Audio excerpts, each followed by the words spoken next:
The defending Super Bowl champion Philadelphia Eagles on the road to take on the AFC champs and 0-1 Kansas City Chiefs, who dropped their opening game in Sao Paulo, Brazil against their rivals. The Los Angeles Chargers hadn't been much of a rival the last couple of seasons, previously beating the Chargers 7 straight games, and that is where we are going to start. On the side of things for Kansas City, they got beat by the Eagles badly in that Super Bowl. And that is what has been a bad memory, a bad taste in their mouth, as well as all of their fans. How are they going to respond in 2025? Showing elements of physicality. Will the offensive line play a little bit better? Immediately, there are concerns because Patrick Mahomes, like we've seen him in the past, but a little bit more so last week, he was under duress quite a bit, and it was coming up through the middle. Now, I am not concerned about Mahomes and his ability to evade pressure. Where I am concerned, though, is running the football and the fact that the Kansas City Chiefs only wanted to run the football against Los Angeles Chargers for a total of 18 times was a little bit concerning to me. How they were so poised and they were so committed towards establishing a sense of the pass in the Mahomes, letting him pick up the yards for him. I understand that's how it played out for them, but 5.8 yards a carry. We thought that they were going to lean on the run a little bit more, and 57 of their 98 rush yards came from Patrick Mahomes on some scrambles, had that rushing touchdown. What was the most concerning, though, for Kansas City was obviously an injury to Xavier Worthy, who hurts your downfield passing attack. But it was your secondary. I mean, we were seeing Charger wide receivers wide open all night underneath. In the crossing game, I mean, we saw that play twice where we have a deep corner route where we're taking the outside third or outside that quarter defender, and then we have an over route coming behind that to Lad McConkey. We saw that twice for really large gains. Obviously, the adjustment was not made for Kansas City. On the other side of things, for the Philadelphia Eagles, now this is a team that came off a very big divisional win. Obviously, that was a game week one that they could have found themselves losing. They did not play at all well defensively. The Cowboys leaned on him. CeeDee Lamb was a major problem early before he dropped a couple of big passes in the fourth quarter, but the Eagles were in trouble, and Dak Prescott played a heck of a game, and they just needed a drive in the fourth. They had 3 possessions down by 4, weren't even able to cross the 50-yard line. As of the recording of this video, the status of Jalen Carter is unknown. This is one of the keys. I mean, the Chris Jones defensive player, star ability for Kansas City. Jalen Carter is that exact type of weapon. We saw how effective Javonte Williams was. 2 touchdowns for the Cowboys. Really good in the red zone. Without a Jalen Carter type presence, that is a massive hole. We'll see if he's in this game a little bit later in the week. So obviously, I'm sorry that as the recording, we're not able to break down whether he's in there and able to have an impact. Now, let's talk a little bit about the weapons, because that's what everyone wants to hear from. Saquon Barkley going up against Isaiah Pacheco. I know that Jalen Hurts Mahomes is going to be stealing a lot of the headlines of these quarterbacks, but this is about physicality. The way Kansas City was beat, having their butts kicked in that manner, was essentially a message that the Philadelphia Eagles are tougher and more physical than them, and they're willing to go to a deeper, darker, and more violent place than Kansas City was in that Super Bowl. And it was really wild to see Mahomes running for his life in a matter of we had not seen since the 2020 Super Bowl against the Tampa Bay Buccaneers. Well, he just had no shot. He had no chance whatsoever against that team, and Saquon Barkley wasn't even a factor. I think that changes in a big way against Kansas City. I expect Saquon Barkley to get 19, 20, 21 carries against Kansas City, really trying to lean on him in that run game. Why? Keeping the ball out of Patrick Mahomes' hands. I know some Eagles fans will want to come up with the sentiment, hey, we played so well against that defense, we don't mind Mahomes being on the field.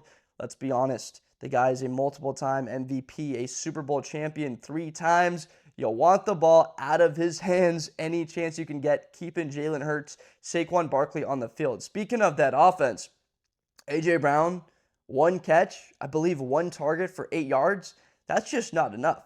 especially when you look at what the damage was done by LA, where they're getting the ball to Ladd McConkey, Keenan Allen, Quentin Johnston, huge impacts. You even saw Keandre Lambert-Smith and Trey Harris get catches, not to mention the receiving core. But we saw all of these guys touch the football. It doesn't at all look like that for the Eagles. It's A.J. Brown, Devontae Smith, and Goddard, and they had a couple of completions to Saquon Barkley out of the backfield. I want to see A.J. Brown get 9, 10 catches in this game. Stress that he is a top 5 wide receiver in the NFL, which he is. Are you going to debate me on that? A.J. Brown being a top 5 wide receiver? Don't care where you come from. I mean, A.J. Brown is in the top 5 in every conversation, and Devontae Smith is easily a top 5 number 2 wide receiver in the NFL. So getting those guys their targets, leaning on Brown as well as Saquon Barkley, I believe that will be the game plan from Philadelphia. Looking at the film of what KC did not do well, a lot of open receivers in spots. They were mixing up the man in zone.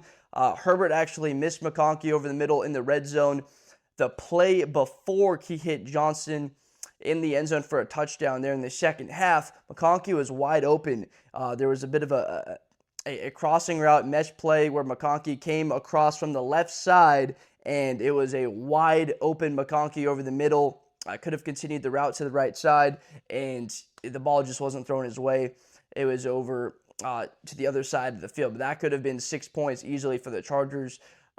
Look for something similar to that from the Philadelphia Eagles, implementing a little bit of what they saw on the film. What we saw from the Chargers that worked, they ran that play. They had the deep over route from the guy in the slot, which could be Devontae Smith, and then a deep either post, a flag route, or a go ball that's taking the outside third or the 2 quarter defenders, whether it's in cover 4 or cover 3, away, which opens up the crosser. Obviously, if it's man coverage, that slot corner is going to run with you. But making Kansas City have to defend the same thing, you would imagine they probably flip that play, run it to the other side. They have some type of variation to it. Now, as far as the game plan for the Kansas City Chiefs, I am immediately seeing that Mahomes is going to have to come up with third down. I do not see a world where he's not sacked less than 3 times in this game. That Philadelphia front, if they have Jalen Carter, is arguably better than what they were last year. We know they had to replace Milton Williams, which is obviously tough, but I have a lot of faith in those young players. Nolan Smith, we haven't even talked that much about Ty Robinson, who I believe will develop into a great rotational player. Jordan Davis in there. Jahad Campbell, who wasn't spoken enough about in that broadcast. The whole broadcast for Eagles-Cowboys, they were talking about Jalen Carter and Micah Parsons, the impact of guys not on the field. Wanted to hear a little bit more about the players that were drafted, rotational players that were actually out there contributing. They did go in a little bit of depth about Tyler Booker for Dallas, and he was a huge part of them running the football. So for Kansas City, I loved what I saw on that play from Mahomes where Hollywood Brown, the deep ball on the 4th and 7, that was really key for Kansas City to keep the game alive. Travis Kelce was wide open. So there were a couple of situations where Mahomes, when he extended plays, had wide open guys. I think you got to get the ball to Travis Kelce. I mean, he was a player that was a no-show, non-factor against Philadelphia in that Super Bowl. And when he has been effective in every postseason run we have seen from the Chiefs. So I believe that Kelce in the red zone, get Kelce 8 targets in this. He's that number 1 go-to guy with Xavier Worthy with that banged up shoulder. Very unfortunate that it was Travis Kelce that hurt him. And then the run game. It's just a simple matter that they have to be able to establish the run. Again, on the flip side, we talked about the Eagles keeping the football. Whoever can maintain time of possession and have the ball late in this game, I don't see this game being wider than a 1-possession spread or anybody winning this game by more than 4 points. Can absolutely debate anyone that wants to come up with opinion. Let me know down below in the comments what you think the final score of this game would be. If you can tell right now, it's probably hard to get a lean for it because I believe that these two teams are very evenly matched. But Isaiah Pacheco, 5 carries on the day for 25 yards, 5 yards a carry. When are we trying to lean on the run? When are we going to try and get our guys going early in the half so that they get more touches? Kareem Hunt, 5 carries for 16 yards. and Xavier Worthy got a rush earlier. But besides that, it was just Mahomes with his 6 carries for 57. They need to establish the run because otherwise Philadelphia is just going to sit back. They're going to have a 4-man passing attack, and they're going to rotate between Campbell or bringing Nolan Smith, Zach Bond in on blitzes, and it's just going to be so tough for Mahomes. Look at those disguised looks from that Vic Fangio incredible defense to try and diagnose and find guys, because that is what Fangio does so well. He loves that cover 2, 4 guys rushing up front, but then disguising a ton of simulated pressure, 5, 6, 7 guys on the defensive line, and you don't know where the pressure is going to come from. It's simulated. It's going to look like it's 5, 6, or 7 guys coming, but then ends up as 4, but that is confusing for your running back who's going to be in pass protection. It's confusing for your quarterback who doesn't know where the pressure is coming, and of course the offensive linemen who don't exactly know who to block, and that's where LA was utilizing a little bit of that in that Jesse Minter Michigan defense that was really good in college. It was great against young college quarterbacks. It was good last year. They were the best red zone defense in football, a great defense, and then this season already off to the races, looking like a very good unit. Now, I'll go with my lean so far because they have Saquon Barkley and A.J. Brown. I think these are 2 weapons on offense that are better than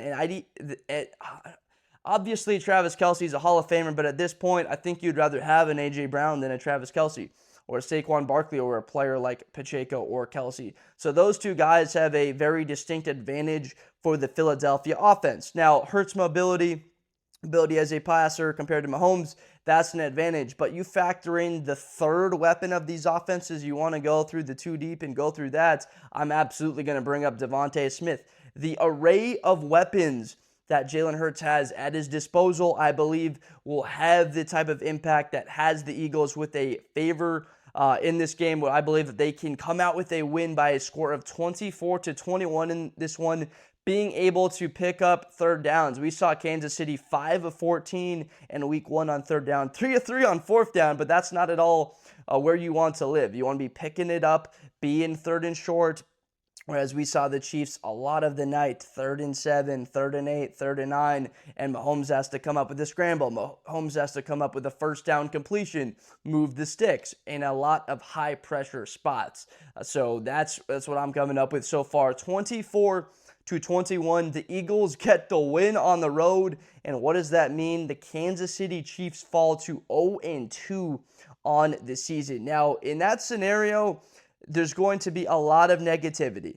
I'm going to say a Sunday night game at the New York Giants, week 3, whether they win or lose, will be a big matchup against what looks to be Russell Wilson, obviously, right now, barring any injuries or something happening.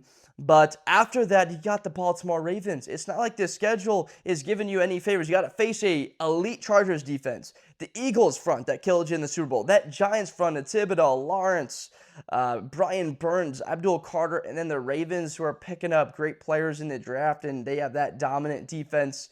And then Travis Hunter the week after that in that Jags defense. So the Chiefs' schedule immediately looking really tough here. I got them losing to Philadelphia. I've got more faith in the weapons around Jalen Hurts for him to be able to make plays like we saw him do in the Super Bowl, play a very efficient game, utilize his legs. It was evident early against Dallas that if it wasn't open, 1st, 2nd read, boom, we're going to take off and run the football, get what we can. For Mahomes, that's been the issue. You're paying your quarterback that much. You're paying that much for Chris Jones. You're not able to afford the weapons around.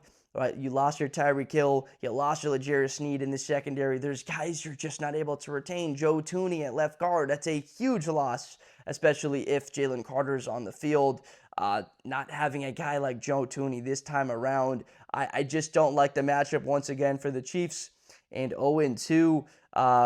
Obviously, they can still be a team that makes the playoffs, wins the division, gets back to the Super Bowl. They can do all of that. But let me know down below in the comments whether you agree. You think Philadelphia is able to come out with the win at Arrowhead. I know the Chiefs are going to be fired up. They'll be physical. They'll be flowing. But the Eagles are built to withstand all of that in what they are going to throw at them. So please let me know. Like, comment, subscribe for more content in the future. We are so fired up to be getting down to break down matchups, preview them, give you a little bit of obviously the feedback and what we're seeing out there on the field, but I want to pair that with you guys. I want to hear from you more often what you are picking up from these games, what you are noticing, what am I missing, and what can you add. So please let me know down below in the comments. Be active, engaged down there. So please subscribe for more in the future, and I will see you next time. Thank you so much. Best player in college football. That Georgia and Ohio State game, New Year's Eve, is going to be a classic. Josh Blunder. Hi, everybody. I'm Josh Blunder.